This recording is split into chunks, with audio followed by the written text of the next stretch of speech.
Hello everyone, it's Bernadette with another video. Welcome to my channel. I'm chatting to you all the way from Cape Town, South Africa. Thank you for joining me again. If this is your first time, please hit the subscribe button and join my boring family. In today's video, this is the painting that I'm going to be sharing with you and narrating with you and showing you all of my steps.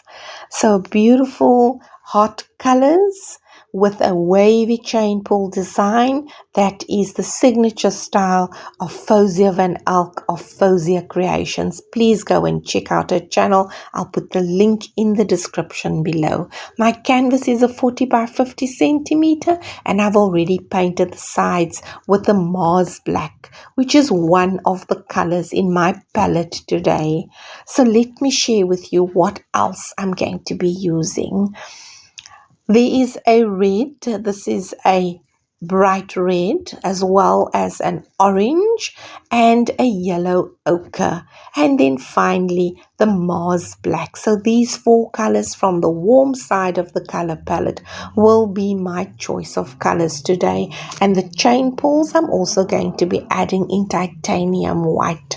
So the chain is a 3.2 millimeter ball chain. I will just cut off a certain length that I'm going to need for my painting today. I only use one piece of chain that I will clean up every time I do a chain pull. So laying down the colors now to create the background for this painting. You do need a background when you do a chain pull, and remember that your paint on the canvas should not be thick paint.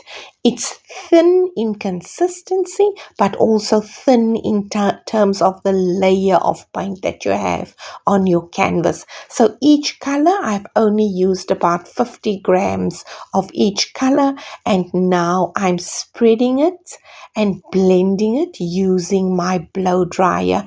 I'm not swiping, I'm just pushing the paint to create an interesting background design using the power of my blow dryer. And this is an 1800 watt, and I'm using it on the highest airflow setting because I wanted to really push that paint. Now there's not a lot of spill off, but the spill off that I do get, I pick that up, I collect it afterwards, and I use it in another pour as another color. So this is the time to use the chain. My background is now done, and I'm pouring some of that pre-mixed titanium white into the lid of a milkshake cup that I'm just repurposing. So I save all my takeaway tubs and cups. So dunking that ball chain, holding on to part of it, dunking the rest into that white titanium white paint. My mixes and my ratios for these paints is in the description below. You can also go and read it there. Now when I pull that chain out of the paint, I'm pulling it up against the rim, as you can see, and that rim then takes off all the excess white paint. You don't want a dripping chain onto your canvas at this time. So the ball chain needs to hold only the paint that the canvas needs. You don't want excess paint. So I'm using Fozia Van Elk's signature style. I'm waving that chain, and then I'm pulling the chain down towards me.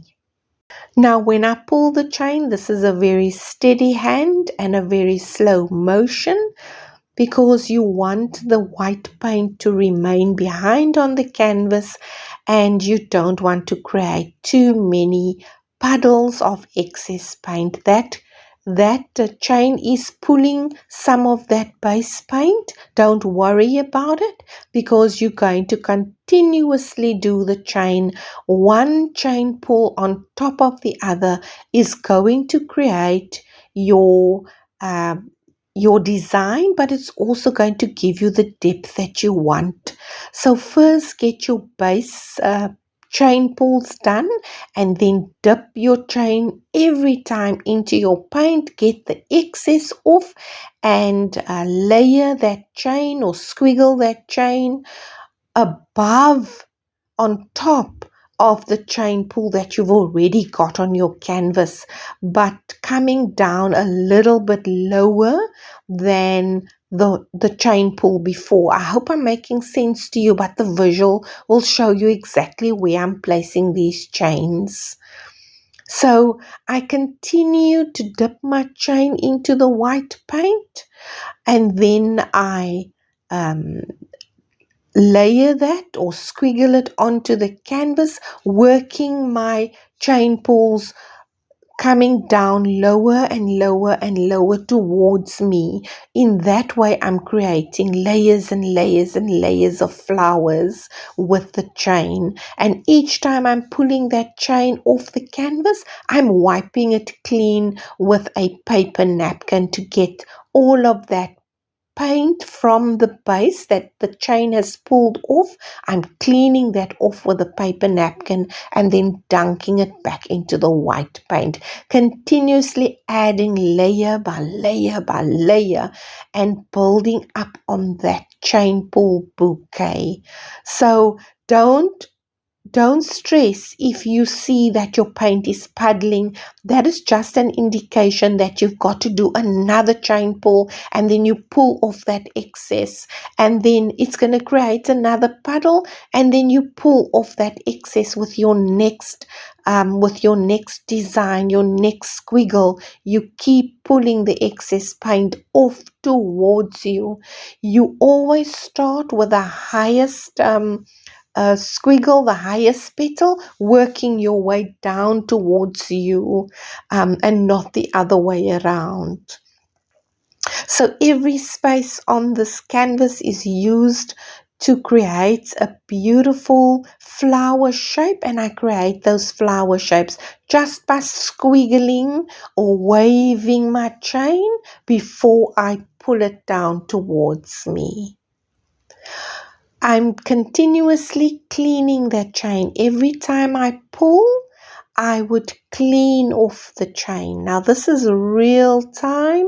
You can see how slowly and gently and meticulously I am pulling off that chain. Don't rush the process. Just enjoy this. Chain pulls are such a beautiful therapeutic form of art therapy. It's amazing, and it gives you some beautiful paintings. So do try this at home. Follow my recipe below. You've got to have a nice consistency of paint, not too thin and not too thick, for the chain pull to work. So I want to add more chain pulls, but I want to do it in the red and the orange. If I'm going to use the red on top of the white, it's going to give me pink. It's going to blend with the white, and I don't want pink flowers. So I have scraped off some of that white, the bottom parts of those white chain flowers, and I'm adding some of the Mars Black that I had mixed up for my background, and I've already covered that Mars Black with some orange and yellow ochre bloom flowers, bloom chain pull, sorry. I love the blooms. It's in my DNA, I think. But these are flower chain pulls, and now you see me adding the red. I've added most of the red on the outer edges of this canvas because I really want that to be a focal point and to draw the viewer's eye into the canvas rather than put the red right in the middle and distract it from everything else that's beautiful. So you will see I use the red mostly on the edges of the canvas. Now I'm coming in with another little bit of white on top of that yellow ochre, just for a punch of brightness in this bottom center of my canvas, and then I'm going to go over that with some red, mainly the yellow ochre is absorbing that red now, so there's no, I'm not afraid that I'm going to get pink on the canvas.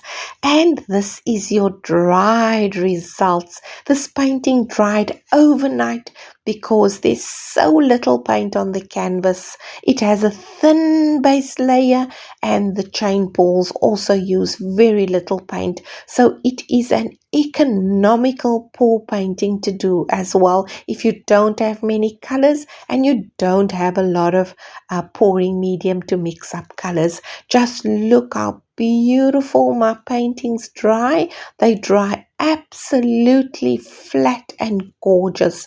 I've just given this one a coat of spray varnish to give it a little bit of a shine and protection from dust, and then I'm going to add the backing and I'm going to hang it up. This is your final result. I hope you have enjoyed my video today and that you will join me on my next one. I'll chat to you soon. Take care. Bye.